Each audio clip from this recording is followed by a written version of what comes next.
தந்தை, மைந்தர், தூய ஆவியானவரின் திருப்பெயருக்கு மாட்சி உண்டாவதாக. அன்பிற்குரியவர்களே, இந்த நாளிலும் இப்படிப்பட்ட ஒரு மகிழ்ச்சியான தருணத்தில் இந்த உபவாச கூடுகையிலே உங்களோடு இணைந்திருப்பதற்கும் ஆண்டவருடைய திருவார்த்தைகளை பகிர்வதற்கும் கடவுள் கொடுத்த வாய்ப்புக்காக நான் கடவுளுக்கு நன்றி செலுத்துகின்றேன். குறிப்பாக இந்த நாளிலே தொலைக்காட்சி வழியாக ஆண்டவருடைய இந்த திருப்பணியின் பாதையிலே இணைந்திருக்கின்ற உங்கள் ஒவ்வொருவரையும் அன்போடு வாழ்த்துகின்றேன். சிறப்பாக இந்த நாளுக்குரிய இறை வார்த்தைகளை நாம் தியானிக்க முன்பதாக கடவுளுடைய சமூகத்திலே நம்மை தாழ்த்தி ஒரு நிமிடம் ஆண்டவரை நோக்கி நாம் பார்ப்போம். எங்கள் தாயும் தந்தையும் ஆகிய அன்பின் நல்ல கடவுளே, நீர் தந்த இந்த நல்ல நாளின் பகல் வேளைக்காய் நன்றியோடு உம்மை துதிக்கிறோம், உம்மை போற்றுகின்றோம்.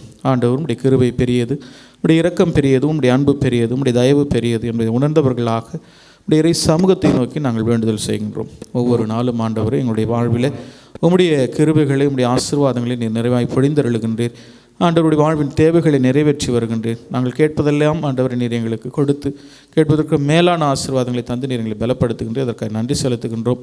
ஆண்டவர், இந்த நாளிலும் கூட அப்படிப்பட்ட ஆண்டவரை திருவார்த்தைகளை நாங்கள் தியானிக்கும்படியாக ஆண்டவரை இந்த தொலைக்காட்சி வழியாக ஆண்டவர் உம்முடைய திருப்பணியின் பாதையில் எங்களோடு இணைந்திருக்கின்ற ஒவ்வொருவரையும் ஆண்டவரை நீர் ஆசீர்வதிக்கும்படியாக உடைய வாழ்வின் தேவைகளை நிறைவேற்றும்படியாக உம்முடையத்தில் நாங்கள் வேண்டுதல் செய்கின்றோம். உம்முடைய வார்த்தைகளை நீர் எங்களுக்கு வெளிப்படுத்தும், அவைகளோடு நாங்கள் இணையும்படியாக ஆண்டவர் வார்த்தைகளை எங்கள் உள்ளங்களை ஏற்று ஆண்டவர் அதன் வழியே நாங்கள் பயணிக்கும்படியாக நீர் எங்களுக்கு கிருபை தாரும். அடியனை மறைத்துக்கொள்ளும், நீர் பேசும், நாங்கள் கேட்கிறோம். எல்லாவற்றையும் இயேசு கிறிஸ்துவின் திருப்பெயரில் வேண்டுகிறோம் நல்ல கடவுளே, ஆமென். ஒரு பாடலோடு நாம் ஆண்டவருடைய வார்த்தைக்குள்ளாக கடந்து செல்வோம்.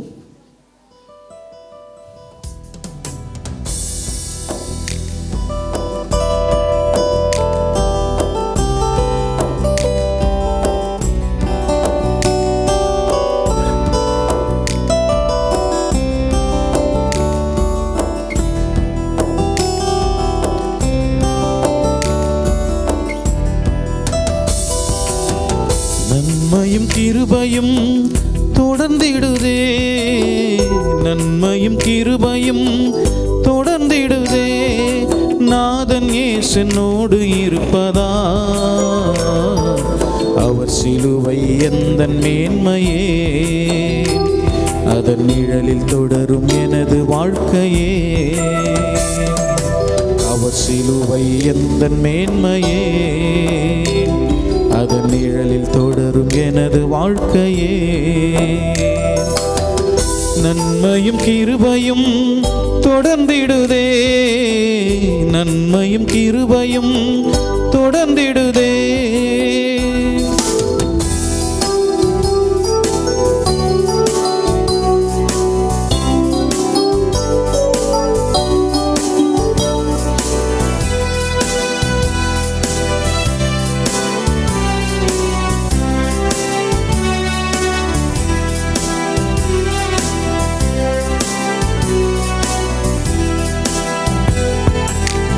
உங்களால் கூடாததல்ல மீட்பு, கிருபையின் ஈவல்லவா,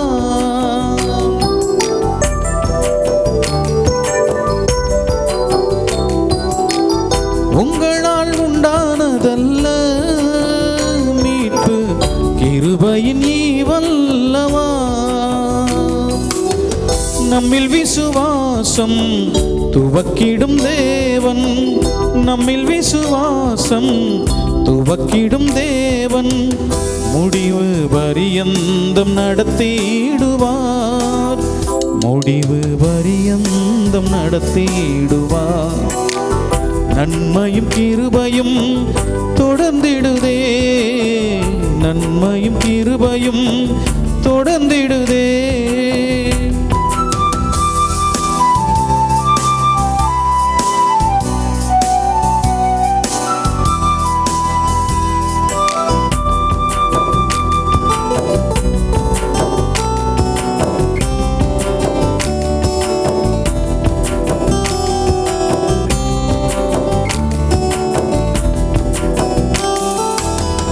அழைத்தவர் உண்மையுள்ளவர், நம்மை முன்குறித்த தேவன் அல்லவா,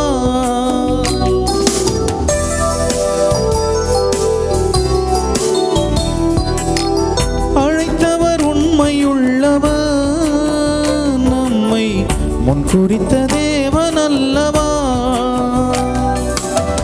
விருப்பமும் செய்கையும் உண்டாக்கும் தேவன், விருப்பமும் செய்கையும் உண்டாக்கும் தேவன், முடிவு பரியந்தம் நடத்திடுவார், முடிவு பரியந்தம் நடத்திடுவார். நன்மையும் கிருபையும் தொடர்ந்திடுதே, நன்மையும் கிருபையும் தொடர்ந்திடுதே.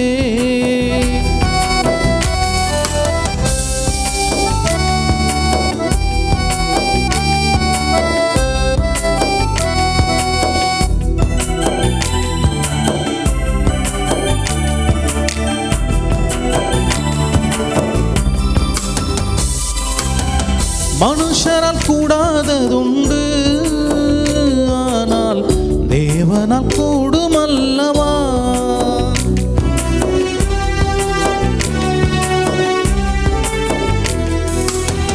மனுஷரால் கூடாததுண்டு, ஆனால் தேவனால் கூடுமல்லவா. நற்கிரியை தொடங்கினார் நம்பிக்கையின் தேவன், நற்கிரியை தொடங்கினார் நம்பிக்கையின் தேவன், முடிவு பரியந்தம் நடத்திடுவார், முடிவு பரியந்தம் நடத்திடுவார். நன்மையும் கிருபையும் தொடர்ந்திடுதே, நன்மையும் கிருபையும் தொடர்ந்திடுதே. நாதன் இயேசு என்னோடு இருப்பதா, அவர் சிலுவை எந்தன் மேன்மையே, அதன் நிழலில் தொடரும் எனது வாழ்க்கையே. அவர் சிலுவை எந்தன் மேன்மையே, அதன் நிழலில் தொடரும் எனது வாழ்க்கையே. நன்மையும் கிருபையும் தொடர்ந்திடுதே, நன்மையும் கிருபையும் தொடர்ந்திடுதே.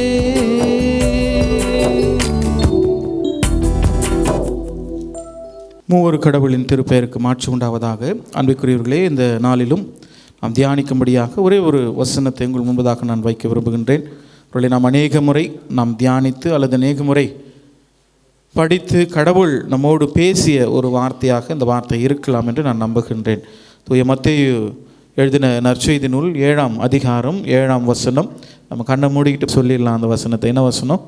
கேளுங்கள் உங்களுக்கு கொடுக்கப்படும், தட்டுங்கள் திறக்கப்படும், தேடுங்கள் கண்டடைவீர்கள் என்கின்ற திருவசனம். கேளுங்களுக்கு கொடுக்கப்படும், தேடுங்கள் நீங்கள் கண்டடைவீர்கள், தட்டுங்கள் உங்களுக்கு திறக்கப்படும். இதில் இந்த முதல் பகுதியை மாத்திரம் நான் எடுத்துக்கொள்ளலாம் என்று விரும்புகின்றேன். கேளுங்கள் உங்களுக்கு கொடுக்கப்படும். கேட்டால் கொடுத்துருவீங்களா அப்படின்னு மற்றவங்க அல்லது மனிதர்களை பார்த்து கேட்கும் பொழுது அதிலே நமக்கு கேள்விகள் எழும்பலாம்.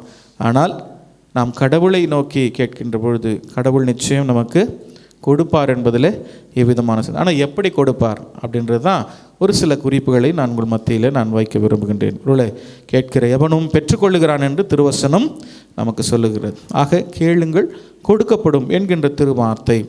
ஆக கடவுள் நம்மோடு எப்படிப்பட்ட நிலைகளில் அவர் கொடுக்கின்றவராக இருக்கிறார் என்பதை ஒரு 3 காரியங்களை முன்னிறுத்தி நான் உங்களோடு பகிர்ந்து கொள்ளும்படியாக. ஆக ஒருவேளை வசனங்கள் நிறைய இருக்குது. மகன் அப்பத்தை கேட்டால் தகப்பன் அவருக்கு என்ன கொடுப்பாரா? பாம்பு கொடுப்பாரா? இல்லை. ஆக கடவுள் நமக்கு நல்ல ஈவுகளை கொடுக்கும்படியாக அவர் நம்மை அழைத்திருக்கின்றார். நல்ல காரியங்களை நமக்கு செயல்படுத்தும்படியாக நம்முடைய வாழ்வில் அவர் கிரியை செய்யும்படியாக ஆண்டவர் இருக்கின்றார். பல நேரங்களில் அவர் கொடுக்கிற காரியங்களில் ஒரு சில வித்தியாசங்கள் வேண்டுமென்றால் இருக்கும். என்னென்னா ஒரு 3 குறிப்பு. அதன் அடிப்படையில் நான் உங்களோடு பகிர்ந்து கொள்ள விரும்புவது என்னென்னா, ஆண்டவர் கேட்ட உடனே கொடுக்குறவராக இருக்கிறார். ஜீசஸ் கிவ்ஸ் இன்ஸ்டன்ட்லி அப்படின்னு சொல்லுவாங்க. கேட்ட உடனே கொடுக்கின்ற கடவுளாக இருக்கிறார். சில நேரங்களில் கேட்டு தாமதித்தோம் என்ன பண்ணுறார்? அவர் கொடுக்குறார். நம்ம காத்திருக்க வேண்டிய காலங்களும் கூட நம்முடைய வாழ்க்கையில் இருக்கிறது. கேட்டு ஒருவேளை தாமதித்து கொடுக்கின்ற கடவுளாக அவர் இருக்கிறார். சில நேரங்களில் கேட்காமலேயும் கொடுத்துடுவார். நம்ம கேட்க மாட்டோம், எதிர்பார்த்துருக்க மாட்டோம். எதிர்பாராத காரியம் நடந்துருச்சு என் வாழ்க்கையில், நான் சற்றும் என்ன பண்ணல, இதை யோசிக்கவே இல்லை, நான் எதிர்பார்க்கவே இல்லை. ஆனால் எதிர்பாராத காரியம் என்னுடைய வாழ்வில் நடந்துருச்சு.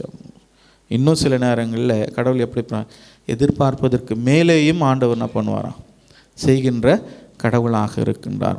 Jesus gives instantly, Jesus gives voluntarily, Jesus gives exceedingly. ஒரு கேட்பதற்கு மேலாக கேட்டு கொடுக்குறார், கேட்காம கொடுக்குறார், கேட்பதற்கு மேலாகவும் கொடுக்குறார். அது எப்படி கொடுக்குறார்? திருமறையில் அதனுடைய செயல்பாடுகள் என்ன? ஆண்டுடைய வாழ்வில் அவர் எப்படி தம்மோடு வாழ்ந்த மக்களோடு பணியாற்றினார், அவர்களுக்கு எப்படி கொடுத்தார். கொடுத்து கொடுத்து தேஞ்சு போன கையுங்க அப்படின்னு சொல்லுவாங்க பல நேரங்கள். அது வேறு யாரையும் சொல்கிறோம், பல நேரங்களில் பலரை நம்ம சொல்கிறோம். ஆனால் அதற்கு முன் உதாரணம் யாருன்னா நம்முடைய ஆண்டவராகிய இயேசு கிறிஸ்து என்பதை, ஏன்னா அவர் கொடுக்குறத பற்றி தான் அதிகமாகவே யோசித்தார். அவர் ஊழியம் பண்ணார், ஒரு பக்கம் ஊழியத்தை ஆண்டோடைய வார்த்தைகளை மக்களுக்கு போதித்தார் அப்படின்றது எந்த அளவுக்கு உண்மையோ அதை விட அதிகமாக அநேக நேரங்களில் மக்கள் தன்னை சூழ்ந்திருக்கின்ற மக்களை குறித்த வாழ்வுக்கான சிந்தனைகளை அவர் தன்னிலே கொண்டிருந்தார். அவங்களுடைய வாழ்க்கையை குறித்து அதிக நேரம் என்ன பண்ணார், அவர் யோசிச்சுட்டு இருந்தார். சாப்பாடு, பசியாக இருப்பாங்க, அவங்களுக்கு சாப்பாடு கொடுக்கணும். இல்லை வியாதியாக இருக்கிறாங்க, அவங்களை தேடி போய் என்ன பண்ணுறார் ஆண்டவர். பல நேரங்களில் பல காரியங்கள் திருமறையில் நம்ம பார்க்கிறோம். ஆக அப்படிப்பட்ட நிலையில் இந்த 3 குறிப்புகளை முன்னிறுத்தி ஆண்டவர் எவ்விதங்களிலே நம்மோடு இடைபடுகின்றார், எப்படிப்பட்ட கொடுக்கின்ற பணியை கடவுள் செய்தார் என்பதை நாம் அறிந்து கொள்ளும்படியாக இந்த நாளில் நாம் அழைக்கப்பட்டிருக்கிறோம். முதலாவதாக நான் சொன்னதை போல ஆண்டவர் கேட்டதும் கொடுக்கின்ற கடவுளாக இருக்கின்றார். ஒரு தம்மிடம் வருகின்ற எவரையும் அவர் என்ன பண்ணுறதில்லை, புறம்பே தள்ளுவதில்லை. யாருக்கும் இல்லை என்று சொல்லாதபடி கேட்ட உடனேயே நம்முடைய ஆண்டவர் கொடுக்கின்றவராக இருக்கின்றார். ஒருவேளை ஒரு சிலருக்கு நான் முதல்ல சொன்னது போல தாமதப்படுத்தி கொடுத்ததை நம்ம திருமறையில் பார்க்கலாம். மத்தேயு 15ஆம் அதிகாரத்தில் நம்ம பார்க்குறோம், 21 28 வசனங்களில் ஒரு அம்மா ஆண்டவர் பின்னாடியே வருவாங்க. கானானிய பெண் அப்படின்னு அந்த அம்மாவுக்கு பேர். அந்த ஊரினுடைய அடிப்படையில் அவங்களுக்கு அந்த பேர் அங்கே முன்னாடி வைக்கிறாங்க. அவங்க பேர் இல்லை, அந்த ஊரை முன்னிறுத்தி சொல்லுகின்ற ஒரு பேர் கானானிய பெண் அப்படின்னு சொல்லி. ஆக அந்த அம்மா ஆண்டவர் பின்னாடியே போவாங்க.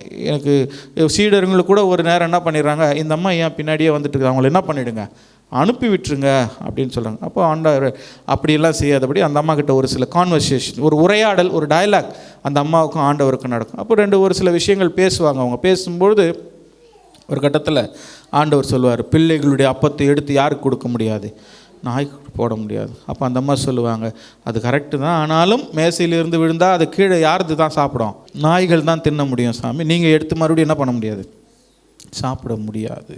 ஆக நாய்களுக்கான உரிமையை அங்கே முன்னிறுத்துகின்ற அந்த அம்மா. அப்போ பார்க்கும்போது அந்த அம்மா எவ்வளோ தன்னை தாழ்த்துகிறார்கள். அது மாத்திரமல்ல, தன்னை சுற்றி இருக்கின்ற சீடர்கள் அவர்களை பார்க்கின்ற பார்வை வேறு, ஆண்டவர் அவர்களை பார்க்கின்ற பார்வை வேறு. ஆக இதெல்லாம் முன்னிறுத்தி அந்த அம்மா பாருங்கள் எந்த அளவுக்கு தன்னுடைய நம்பிக்கையில் அவர்கள் உறுதியாக இருக்கிறார்கள் என்று சொல்லி அந்த அம்மாவுக்கு என்ன பண்ணுறார் ஆண்டவர். அதன் பிறகு அவர்களுடைய அந்த சிந்தையை உணர்ந்து ஆண்டவர் தன்னுடைய கடவுள் கும்பாக தன்னை தாழ்த்தியது நிமித்தம் அவங்களுக்கு, அவங்க மகளுக்கு ஆண்டவர் சுகத்தை கொடுக்கிறத நம்ம பார்க்குறோம். அதே போல் மத்தேயு 8ஆம் அதிகாரத்தில் நம்ம பார்த்தோன்னா 7-13 வசனங்களில் அங்கே ஒரு 100 தலைவரின் மகன். ஆக ஆண்டவர் சொல்கிறார், இப்படிப்பட்ட நம்பிக்கை நான் என்ன பண்ணவில்லை, ஒருவரிடத்தில் நம்ம இஸ்ரேல் மக்கள் இடத்துல கூட நான் இப்படிப்பட்ட நம்பிக்கை காணுவேன். அந்த மனிதன் வந்து கேட்குறார், நீங்கள் என் வீட்டுக்கு வர்றதுக்கு எனக்கு தகுதி இல்லை, ஆனால் நீங்கள் ஒரு வார்த்தை சொல்லுங்கள், அவன் என்ன ஆகிடுவான், சுகமாகிடுவான் அப்படின்னு சொல்லி. ஆக இப்படிப்பட்ட ஒரு விசுவாசத்தை கொண்டிருந்த ஒரு மனிதர் கேட்ட உடனே கொடுக்கின்ற ஆண்டவர். ஏசாயா 11ஆம் அதிகாரத்தில் நம்ம பார்த்தோம் அப்படின்னு சொன்னால், ஏசாயா 11:6-8 வசனங்களை எந்த அளவு தாழ்த்த வேண்டும். ஆக நம்ம தாழ்த்தணும். கடவுள் என்பதாக கொடுக்குறார் அப்படின்றதுக்காக போயிட்டு நம்ம பிடிக்குன்னு வரக்கூடிய உரிமை கூட நம்மக்கிட்ட இருக்குது. கடவுளுக்கு, அப்பாவுக்கும் மகனுக்கும் உள்ள உரிமையை கடவுள் நமக்கு கொடுத்துருக்கிறார். ஆனால் கடவுள் என்பதாக நம்மை தாழ்த்த வேண்டும். அவர் கொடுக்குறாருன்றதுக்காக இஷ்டத்துக்கு போய் நம்ம என்ன பண்ண முடியாது, அவரை போய் நீ கொடுத்து தான் ஆகணும், இருக்கலாம், உரிமை இருக்கலாம், அப்படி கேட்கலாம், தப்பு இல்லை. ஆனால் கடவுள் முன்பாக நம்மை நாம் தாழ்த்த வேண்டும். ஆக எந்த நிலையில் தாழ்த்தணும் அப்படின்னா, ஏசாயா 11ஆம் அதிகாரம் 6-8 வசனங்களில் பார்த்தீங்கன்னா, அங்கே 7வது வசனம் மட்டும் நம்ம வாசித்து பார்ப்போம். ஏசாயா 11:7 அதில் அழகாக சொல்கிறார் பாருங்களேன். பசுவும் கரடியும் ஒன்றாக மேயும், அவற்றின் குற்றிகள் சேர்ந்து படுத்து கிடக்கும், சிங்கம் மாட்டை போல் என்ன பண்ணுமா, வைக்கோல் தின்னும். இது நடக்கிற காரியமா? சிங்கம் மாட்டை போல் என்ன பண்ணுமா, வைக்கோலை தின்னும். ஆக சிங்கம் கூட என்ன பண்ணும், தன் நிலையிலிருந்து தாழ்ந்து வரணும். நான் தான் ராஜா காட்டுக்கு அப்படின்னு சொல்லிட்டு உட்கார்ந்துருக்க முடியாது. கடவுள் முன்னாடி எல்லாருமே என்ன பண்ணோம், தன்னை தாழ்த்தித்தான் ஆக வேண்டும். ஆக அந்த தாழ்மை நிலையை கடவுள், ஏன்னா நீங்கள் பார்த்தீங்கன்னா இந்த கானானிய பெண்ணுடைய இதில் பொதுவாக யூத சமூகத்தில் ஒரு பொது இடத்துல ஒரு பெண் ஒரு ஆணிடத்தில் போய் என்ன பண்ண மாட்டாங்க, பொது இடத்துல பேச மாட்டாங்க. பேசுறது பெரிய குற்றமாக நினைப்பாங்க. ஆக இந்த அம்மா வேற ஒரு சமூகத்தை சார்ந்தவர், கானானிய சமூகத்தை சார்ந்தவர். அந்த அம்மா வந்து தைரியமாக பேசுதுன்னா, ஆக அந்த அம்மாவுக்கு ஒரு அந்தஸ்து இருந்திருக்கு சமூகத்தில். அவங்க சமூகத்தில் ஒருவேளை என்ன சொல்கிறாங்க அப்படின்னு சொன்னால், ஒரு செல்வந்தமான ஒரு பெண்மணியாக அவர்கள் இருந்திருக்கலாம். அதனால தான் தைரியமாக என்ன பண்ணுறாங்க, அவங்க ஒரு பொது இடத்துல, ஒரு யூதர் இடத்துல வந்து என்ன பேசுகிறாங்க. சமாரிய பெண்ணோட ஆண்டவர் பேசும்போது கூட இப்படி தான் நடக்குது. இவங்க சீஷர்கள்லாம் சாப்பாடு வாங்கிட்டு போனவங்க வந்து பார்க்குறாங்க. யோவான் 5ஆம் அதிகாரத்தில் நம்ம பார்ப்போம். 4ஆம் அதிகாரத்தில் பார்க்கும்போது இவங்க என்ன இவர் பொது இடத்துல இந்த அம்மா இந்த பொண்ணுக்கிட்ட பேசுங்கிற சமாரிய ஸ்திரீ இடத்துல ஆண்டவர் பேசிகிட்டு இருக்கிறாருன்னு ஒரு யோசனை அவங்களுக்கு வரும். ஆக இதை காட்டிலும் அந்த அம்மா ஒரு ஒரு உயர்ந்த அந்தஸ்தில் இருந்திருக்கக்கூடும். அதனால தான் அவங்க தைரியமாக வந்து ஆண்டவர்கிட்ட பேசுகிறாங்க அப்படின்ற ஒரு சிந்தனை அங்கே. ஆக அப்படிப்பட்ட நிலையில் அந்த அம்மா தன்னை தாழ்த்துகிறார்கள். ஆக கடவுள் கூட தாழ்மையை நம்மிடத்தில் எதிர்பார்க்கிறார். எவ்வளவு நம்ம தாழ்த்துகிறோமோ அந்த அளவுக்கு கடவுள் நம்முடைய வாழ்வில் அவருடைய கிருபைகளை பொழிகின்றவராக இருக்கு. ஏசாயா 11:7 சிங்கம் மாட்டை போல் என்ன பண்ணுமா, வைக்கோல் தின்னும். ஆக அந்த அளவுக்கு தன்னை சிங்கமும் கூட காட்டு ராஜான்னு நினச்சிக்கூடாது. தன்னை தாழ்த்துகின்ற நிலையில் கடவுள் நாம் கேட்டதை நமக்கு கொடுக்கின்றவராக. பெரும்பாலருக்கு ஏசாமி கேட்ட உடனே கொடுக்குறார். நான் சொன்னது போல் தொழுநோயில் ஒருவர் ஏசாமி இடத்துல வந்து, ஆண்டவரே உமக்கு சித்தமானால் என்னை சுத்தமாக்குமால் ஆகும்னு கேட்குறார். மத்திய 8ஆம் அதிகாரத்தில் 1-4 வசனங்களை நம்ம பார்க்கும்போது உடனே ஆண்டவர் சொல்கிறார், எனக்கு சித்தம் உண்டு, நீ என்ன பண்ண, சுத்தமாக கேட்ட இன்ஸ்டன்ட்லி உடனே ஆண்டவர் அவருக்கு சுகத்தை கொடுக்கிறது. மார்க் 7ஆம் அதிகாரம் 31-34 வசனங்களை நம்ம பார்க்கின்ற போது, காது கேளாத ஒருவருக்காக மற்றவங்க கேட்குறாங்க அவர்கிட்ட. அவரே போய் கேட்குறாரு. ஆண்டவர் ஓகேன்னு சொல்கிறாரு, சித்தம் உண்டு சுத்தமாகின்றாரு. காது கேளாத ஒருவருக்காக மற்றவர்கள் போய் ஆண்டவரிடத்தில் கேட்குறாங்க, ஆண்டவரே இவருக்கு என்ன பண்ணணும், செவிகளை அவர்கள் கேட்கல, அவருக்கு அந்த செவித்திறனை கொடுங்க. 32 பாருங்களேன், காது கேளாதவரும் திக்கி பேசுபவருமான ஒருவரை சிலர் அவரிடம் கொண்டு வந்து அவர் மீது கைகளை வைத்து குணமாக்குமாறு அவரை வேண்டிக் கொண்டார்கள். பாருங்களேன், காது கேளாத வாய் பேசாத ஒருத்தரை ஒருத்தர் வந்து வேண்டிக் கொண்டார். உடனே அவர் என்ன பண்ணுறாராம், தனியாக கூட்டின்னு போயிட்டு உமிழ்ந்து அவருக்கு என்ன பண்ணுறாரு, எப்பத்தா திறக்கப்படுவாயாக என்கின்ற அந்த வார்த்தை சொல்லி அவர் என்ன பண்ணுறார், அவருக்கு சுகத்தை கொடுக்கின்றவராக இருக்கிறார். ஆக பார்வையற்ற ஒருவருக்காக பிறர் அதே போல் இயேசு கிறிஸ்துவிடத்தில் கேட்குறாங்க. மார்க் 8ஆம் அதிகாரத்தில் 22 நம்ம பார்க்கலாம். 22-23 வசனங்களை பார்த்தீங்கன்னா அதே போல் பார்வையற்ற ஒருவருக்காக. மார்க் 10ஆம் அதிகாரத்தில் பத்திமேயு என்று சொல்லப்படுகின்ற ஒரு மனிதர், ஆண்டவரே தாவீதின் குமாரனை எனக்கு இரங்கும் என்று கூட்டின்னு வர சொல்லி ஆண்டவர் என்ன பண்ணுறார், உனக்கு என்ன தேவை, நான் பார்வையடைய வேண்டும். ஆக ஆண்டவர் கேட்ட உடனே கொடுக்கின்ற கடவுளாக இருக்கிறார். பல நேரங்களில் நாம் கூட கேட்டு உடனே கொடுத்துருக்கிறார். சில நேரங்களில் கேட்டு தாமதித்தும் கொடுத்து நிறைவேறாத காரியங்களும் இருக்கும். கண்டிப்பாக கடவுள் நம்ம ஒரு வாழ்வில் ஒரு நாள் என்ன பண்ணுவார், அதை கொடுக்காமல் இருக்க போவதில்லை. அந்த நம்பிக்கையோடு நாம் கடவுள் முன்பதாக நம்மை தாழ்த்த வேண்டும் என்பது கடவுள் நம்மிடத்தில் எதிர்பார்க்கின்ற காரியமாக இருக்கு. ரெண்டாவதாக நான் சொல்வது, கடவுள் கேட்ட உடனே கொடுக்கின்ற கடவுள், கேட்காமலும் அவர் கொடுக்கின்றவராக. ஜீசஸ் கிவ்ஸ் வாலண்டியர்லி, தாமாக முன் வந்து. யாராவது கொடுப்பாங்களா? இன்னைக்கு உலகத்தில் சத்தியமாக இதே நடக்காது. கேட்டே கொடுக்கல, கேட்காம எப்படி கொடுப்பாங்க அப்படின்ற சிந்தனை இன்றைக்கி அப்படி தான் இருக்குது. மக்கள் கேட்காம யாரும் போய் என்ன பண்ணுவது, கேட்டும் கூட பல நேரங்களில் கிடைக்காத காரியங்கள் தான் இருந்திருக்கு தவிர, கேட்காம யாரும் நம்முடைய தேவையை அறிந்து கொடுக்கக்கூடிய மக்கள் ஒருவேளை ஒரு 1% 2% இந்த உலகத்தில் இருக்கலாம். நமக்கு நெருங்கினவங்களாக இருக்கலாம், நமக்கு சொந்தக்காராக இருக்கலாம். அவங்க என்ன பண்ணலாம், இந்த என்னுடைய நண்பன் அல்லது என்னுடைய உறவு, என்னுடைய சொந்தம் ஏதோ ஒரு தேவையில் இருக்கிறாங்க போல். ஐயாவும் கூட பல நேரங்களில், சந்திரமோகன் ஐயா கிரேஸினுடைய தேவைகளுக்காக அநேக நேரங்கள் என்ன பண்ணுவாங்க, அந்த ஊழியத்தின் பாதையில் இப்படிப்பட்ட தேவைகள். நேற்று கூட ஒரு காரியத்தை என்னோட பகிர்ந்து கொண்டார். அவர் ஒரு இக்கட்டான ஒரு சூழ்நிலை, அந்த தேவையை அறிந்து யார் அவர்களுக்கு செய்யக்கூடும் இல்லை. ஆனால் கடவுள் நம்முடைய தேவைகளை அறிந்திருக்கிறவராக இருக்கின்றார். நம்முடைய தேவைகளை அவர் நிறைவேற்றுகின்றவராக இருக்கின்றார். எனவே அப்படிப்பட்ட நிலையிலே கடவுளுடைய கிருபைகளை நாம் பெறும்படியாக கடவுள் கேட்காமலேயே நம்மை தேடி வந்து கொடுக்கிறவர். இயேசு தம்மிடத்தில் கேட்டவருக்கு மட்டுமல்ல, கேளாதவர்களுக்கும் ஆண்டவர் தாமே உணர்ந்து அதை அவர்களுக்கு கொடுத்தார் என்று திருமறையில் பார்ப்போம். உதாரணமாக நாம் பார்க்கின்ற பொழுது, ஒரு சூம்பின கையுடைய ஒரு மனிதர், ஓய்வு நாளிலே அவர்களுக்கு ஆண்டவர் சுகத்தை கொடுக்கிறார். அவர் எதையும் ஆண்டவரிடத்தில் கேட்கல, ஆனால் இயேசு கிறிஸ்துவாகவே வழிந்து அவருடைய நிலையை பார்த்து அவருக்கு சுகம் கொடுத்தார். மார்க் 3ஆம் அதிகாரம் 1-5 வசனங்கள் நாம் பார்க்கின்ற பொழுது ஆண்டவர் போகிறார். 3ஆம் அதிகாரம் 1-5 அவரே போயிட்டு ஓய்வு நாளில் அந்த மனிதனுடைய நிலையை பார்த்து, அவருடைய கை சூம்பின ஒருவரை பார்த்து ஆண்டவர் அவருக்கு அங்கே சுகத்தை கொடுக்கிற காரியத்தை நாம் பார்க்கிறோம். இயேசு கை சூம்பி அவரை நோக்கி மார்க் 3:3 எழுந்து நடுவே நில்லும் என்றார். பின்பு அவர்களிடம் ஓய்வு நாளில் நன்மை செய்வதா தீமை செய்வதா உயிரை காப்பதா அழிப்பதா எது முறை என்று அவரிடத்தில் கேட்டார். அவர்களோ பேசாதிருந்தார்கள். கோபத்தோடு ஆண்டவர் என்ன பண்ணாராம், சுற்றிலும் திரும்பி பார்த்து அவர்களை பிடிவாத உள்ளத்தை கண்டு வருந்தி கை சூம்பியவரை நோக்கி கையை நீட்டு என்றார். அவர் நீட்டினார். கை உடனே என்ன ஆயிற்று, மீண்டும் நலமடைந்தது. மீண்டும் நலமடைந்தது அப்படின்னு சொல்லும்போது, நேற்று நானும் கருணாகரையும் ஒரு காரியத்தை பேசிட்டு போகும்போது அவர் மீண்டும் சுகம் பெற்றார் ஒரு இடத்துல. அப்போ ஏற்கனவே அவர் என்ன பண்ணியிருக்கிறாரு, நார்மலாக தான் இருந்திருக்கிறாங்க. இடையில தான் இந்த பிரச்சனை வந்திருக்குது. இந்த டிரான்ஸ்லேஷன் பற்றி பேசும்போது நாங்கள் பேசிட்டு போனோம். பவர் மொழிபெயர்ப்பில் அந்த மீண்டும் என்ற வார்த்தை இல்லை. ஸோ அப்போ ஏற்கனவே அவருடைய நிலையை இங்கே உணர்த்துகின்ற விதத்தில் இருக்குது. மீண்டும் அவர் சுகம் பெற்றார் அப்படின்னு வேற ஒரு பகுதியை குறித்து நாங்கள் பேசிட்டு போவோம். இங்கேயும் கூட அந்த வார்த்தை மீண்டும் சுகம் பெற்றார் அப்படின்னு சொல்லும்பொழுது அவருடைய நிலைமை நல்லா தான் இருந்திருக்கிறார். இடையில் இந்த பிரச்சனை வந்திருக்குது, எந்த விதத்தினாலே தெரியல. அவர் மீண்டும் சுகம் பெற்றவராக கடவுள் அங்கே கேட்காமலேயே அவருக்கு சுகத்தை கொடுக்கிற காரியத்தை பார்க்க இயேசு கிறிஸ்துடைய போதனைகளை கேட்ட பலாயிரம் மக்கள் 3 நாட்களாக ஒரு இடத்துல கூடியிருக்கிறாங்க. ஆனால் அவங்க பசித்திருக்கின்ற அந்த சூழ்நிலை ஆண்டவர் பார்க்குறார். இவங்க யாரும் போய் இயேசு கிறிஸ்துக்கிட்ட எங்களுக்கு சாப்பாடு கொடுங்க அப்படின்னு சொல்லி கேட்கவே இல்லை. மார்க் 8ஆம் அதிகாரம் 1-9 வசனங்களே, அதே போல் மார்க் 6ஆம் அதிகாரத்தில் 34 44 வசனங்களை பார்க்கின்ற பொழுது ஆண்டவருங்க 4000 பேருக்கு அங்கே உணவளிக்கின்ற காரியத்தை 5 அப்பம் 2 மீன் ஒரு இடத்துல கொடுக்குறாரு. அங்கேயும் அவங்க என்ன பண்ணல, கேட்கல. ஆண்டவரே எங்களுக்கு பசிக்குது சாப்பாடு கொடுங்கன்னு கேட்கல.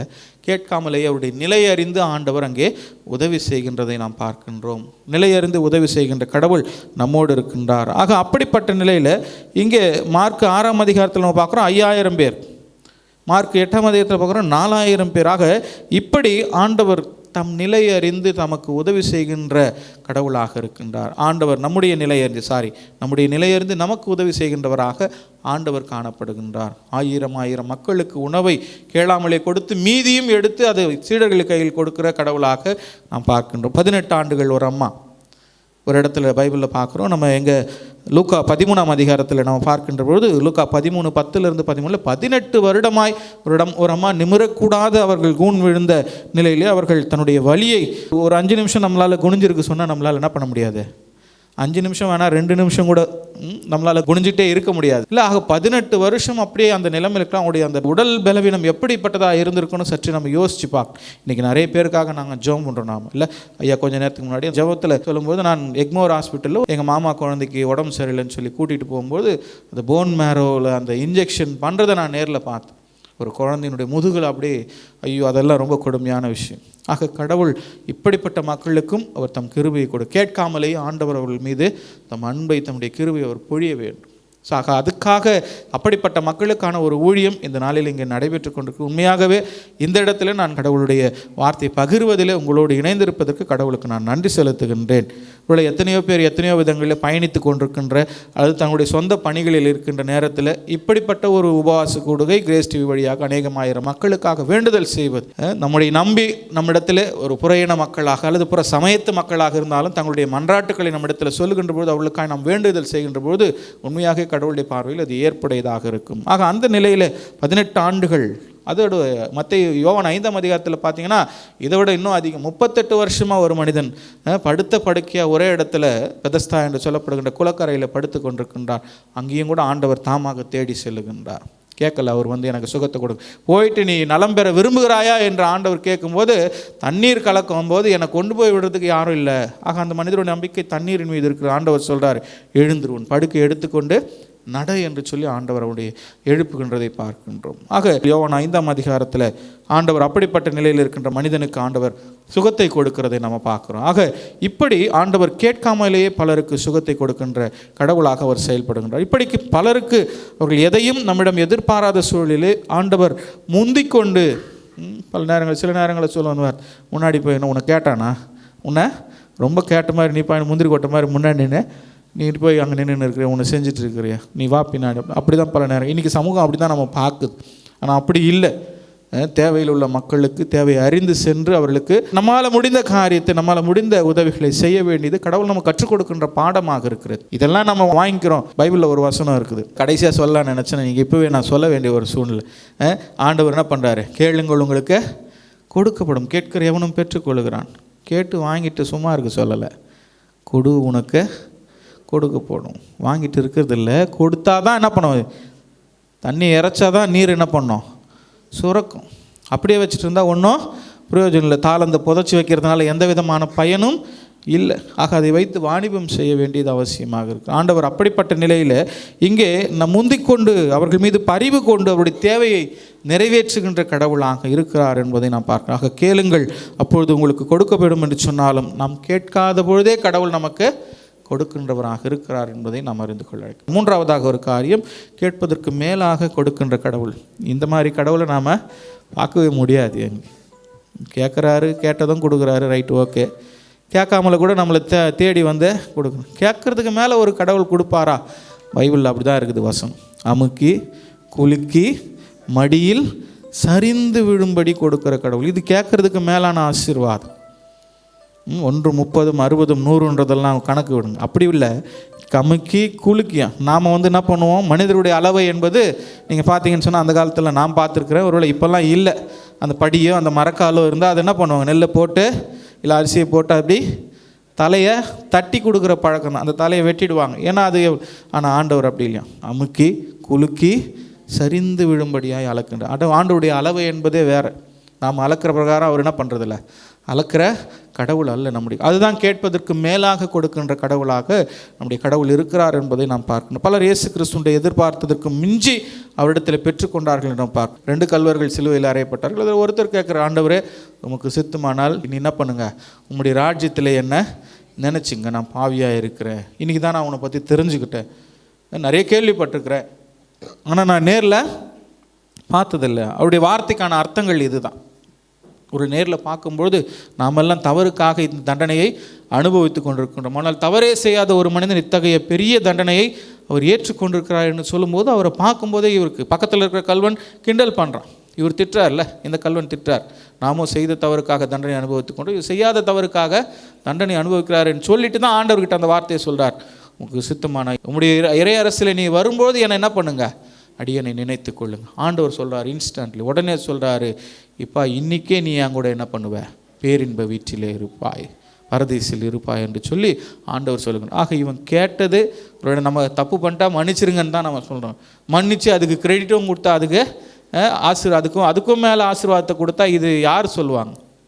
சாதாரண மனிதர்களால் சரிப்பா மன்னிச்சிட்டு போப்பா, இதோட நான் உன்னை பார்க்கக்கூடாது, அப்படி தான் நம்ம மனசு மைண்டு நம்ம போ.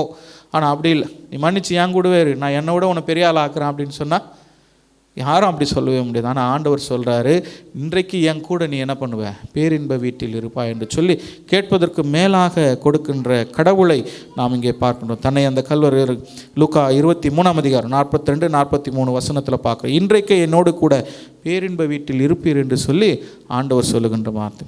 இன்னொரு இடத்துல நம்ம பார்க்கும்பொழுது பவுலடிகளார் தன்னுடைய உடலில் இருக்கின்ற அந்த முள் நீங்க வேண்டும் என்று 3 முறை ஆண்டவரிடத்தில் வேண்டும். 2 கொரிந்தியர் 12ஆம் அதிகாரம் 8வது வசனம். இங்கே பாருங்கள், பவுலடிகளார் சொல்கிறாரு, இங்கே ஆண்டவரிடத்தில் வேண்டுதல் செய்கிறார். என்னென்னா தன் உடலில் இருக்கின்ற முள் அவரை விட்டு நீங்க வேண்டும் என்று 3 முறை ஆண்டவரிடத்தில் அவர் வேண்டிக் கொண்டதாக அவர் சொல்லுகிறார். ஆக ஆண்டவர் அவருடைய வேண்டுதலை கேட்கவில்லை என்று பலர் நாம் நினைக்கலாம். அவர் கேட்கல, ஏன்னா என் கிருபை உனக்கு போதும் அப்படின்னு சொல்கிறாரு அப்படின்ட்டு நம்ம நினச்சிக்கலாம். ஆனால் உண்மையில் ஆண்டவர் இயேசு கிறிஸ்து அவர் கேட்டதற்கும் அதிகமாகத்தான் அவருக்கு கொடுத்தார் அப்படின்னு. கடவுள் அவருக்கு பவுலடிகளார் கேட்டதுக்கும் அதிகமாக கொடுத்தார் அப்படின்னு தான் நம்ம நினைக்கணும். என்னென்னா அவர் சொல்கிறார், அவரது வல்லமையில் முழு அளவில் விளங்கத்தக்க நிலையை ஆண்டவர். இந்த 9வது வசனம் பாருங்களேன். இங்கே என் அருள் உனக்கு போதும், வலுவின்மையில்தான் வல்லமை நிறைவாய் வெளிப்படும். அப்போ இதுக்கு அர்த்தம் என்ன?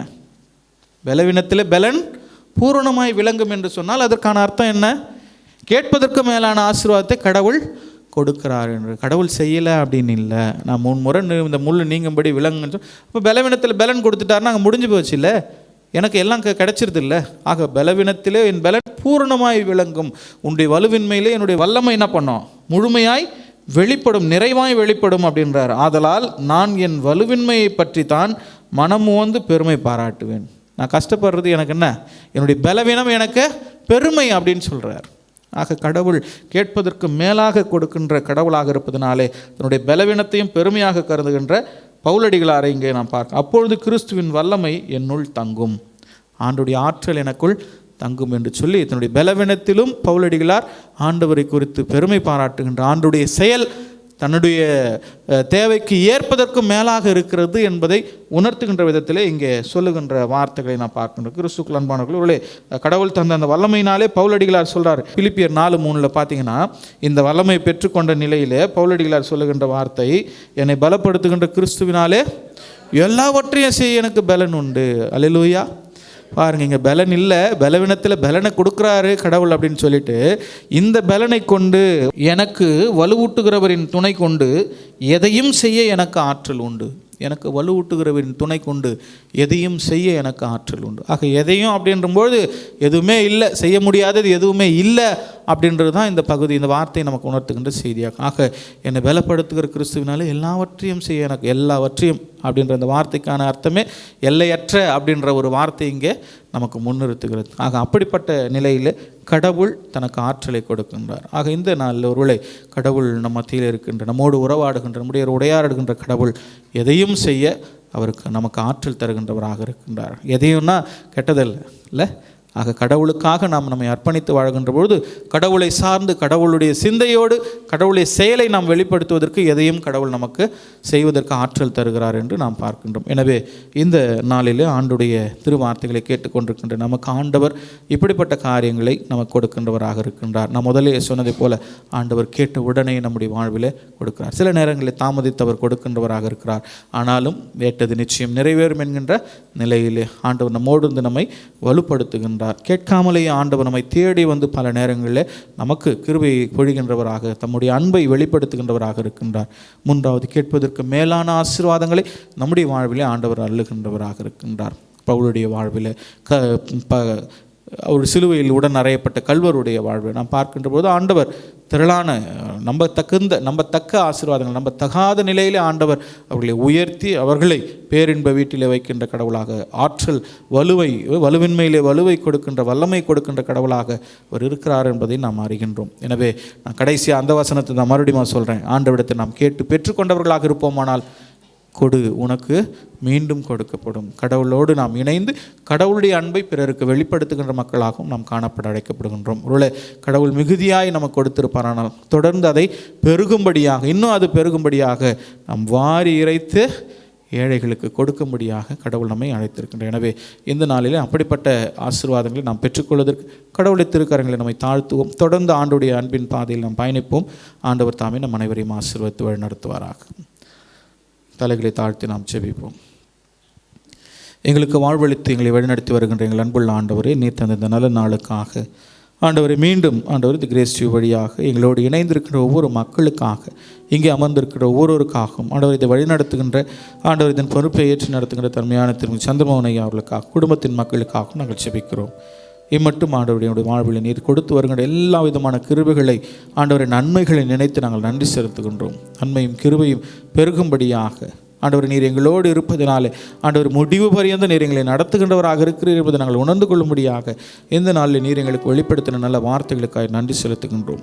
ஆண்டவரை கேட்டு கொடுக்கின்ற கடவுளாக, கேளுங்கள் உங்களுக்கு கொடுக்கப்படும் என்று சொன்ன ஆண்டவர், கேட்காமலே எங்களை தேடி வந்து கொடுக்கின்ற கடவுளாக நாங்கள் கேட்பதற்கும் இன்னும் நினைப்பதற்கும் மேலாக ஆண்டவருடைய வாழ்விலே உங்களுடைய அன்பை, உங்களுடைய ஆசீர்வாதத்தை பொழிகின்றவராக இருக்கிறீர் என்பதை நாங்கள் உங்களுடைய திருவார்த்தைகளின் வழியாக உணர்ந்து கொள்ள இந்த நாளிலே நீர் எங்களுக்கு கிருபையில் தீர்க்க நன்றி செலுத்துகின்றோம். குறிப்பாக ஆண்டவரே, இந்த நாளிலே இந்த ஒரு ஜெபத்தில் பங்கேற்றிருக்கிற ஒவ்வொரு மக்களுடைய உள்ளத்தின் விருப்பங்களையும் ஆண்டவரை உணர்ந்து ஆய்ந்து அறிந்து ஆண்டவர் அவர்களுக்கான ஆசீர்வாதங்களை நீர் கட்டளையிடும்படியாக உம்மிடத்தில் நாங்கள் மன்றாடுகின்றோம். உங்களுடைய அன்பு பெரியது, அளவற்ற அன்பை நீர் எங்கள் மீது பொழிகின்றவராக இருக்கிறதற்காக நாங்கள் நன்றி செலுத்துகின்றோம்.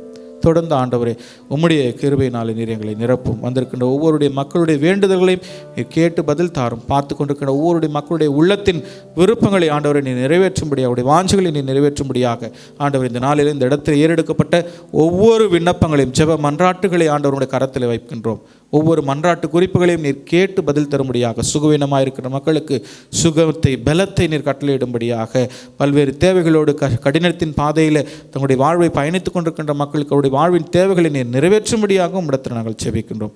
உம்மால் ஆகாத காரியம் ஒன்றும் இல்லை, எல்லாம் உம்மால் கூடும் என்று நாங்கள் வாசிக்கின்றோம். அப்படியாய் ஆண்டவரே, அவருடைய வாழ்வின் தேவைகளை நீர் நிறைவேற்றும்படியாக, பலவீனங்களை நீர் மாற்றும்படியாக, சுகத்தை அருளும்படியாக உம்மிடத்தில் ஜெபிக்கின்றோம். மீண்டுமாய் ஒரு விஷயம் திருக்கரத்தில் எங்களை தாழ்த்துக்கணும். தொடர்ந்து இந்த நாளின் நிகழ்வுகள் எல்லாவற்றிலும் நம்முடைய அருளும் ஆசியும் எங்களோடு எங்களை வழிநடத்தும்படியாக எங்கள் அருமையாண்டவர் இயேசு கிறிஸ்து வழியை கேட்கிறோம் நல்ல கடவுளே. சேர்ந்து சொல்லுவோம். என் ஆத்துமாவே கர்த்தரை ஸ்தோத்திரி, என் முழு உள்ளமையோட பரிசுத்த நாமத்தை ஸ்தோத்திரி. என் ஆத்துமாவே கர்த்தரை ஸ்தோத்திரி, அவர் செய்த சகல உபகாரங்களையும் மறவாதே. தந்தை மைந்தர் தூயாவியானவரின் அன்பும் அருளும் ஆற்றலும் ஆசீர்வாதம் நன்மையும் கிருபையும் என்னாலும் நம் அனைவரோடும் நம்முடைய எல்லா விதமான செயல்களோடும் அதற்கான ஆசீர்வாதங்களோடும் கூட இருந்து நம்மை பாதுகாத்து பராமரித்து என்றென்றும் வழிநடத்துவதாக. ஆமென்.